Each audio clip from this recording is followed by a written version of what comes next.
Hey guys, Coach Dave here. We're going to be talking with Dr. Eddie here in a moment, but I wanted to explain something that we see pretty commonly in the gym, and I've mentioned this in last week in our gymnastics seminar, but we want to think about the brain as a central computer, okay, and it sends out the signals to the limbs and the fingers and the bodies and the muscles on how to, when to fire and power output, okay?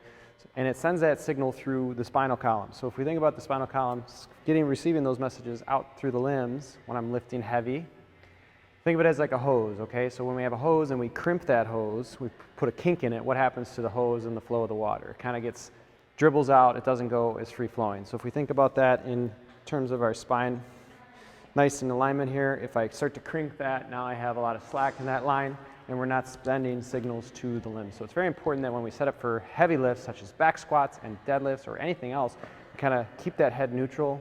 Same with when we're kipping and pull-ups, we don't want to be swinging that neck back, or when we're rowing, I kind of see people dropping that head. It's really important to pick a spot out in front of you on the horizon, and then you just focus on that spot so it keeps our head in alignment, and everything then can flow through that central nervous system and through the spine to give us power to the limbs. So I'm going to bring in Eddie here, and we're going to talk about squatting and positions with the neck. Yep. Hey guys, Dr. Eddie here, and as Dave was talking about, we're going to talk a little bit about barbell position and more importantly, where your neck is in through squatting with this moment.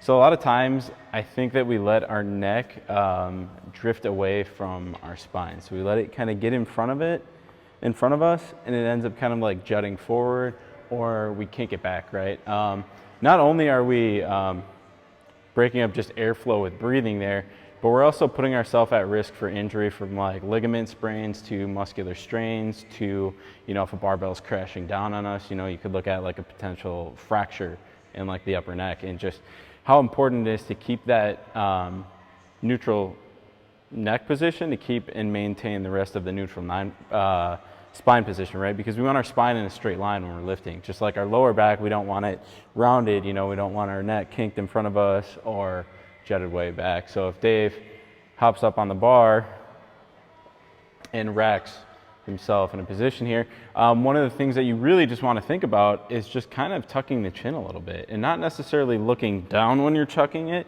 but just basically sliding it straight back. So if Dave just pushed his head into my hand a little bit, his neck would be in a very good position here to go through with his lift, versus if he had his neck kinked all the way back, or if it was tracking in front of him and just tilted forward. So it's really important just to help further prevent injury and just maximize the lift and keep yourself in a safe and very good position. That's all, guys.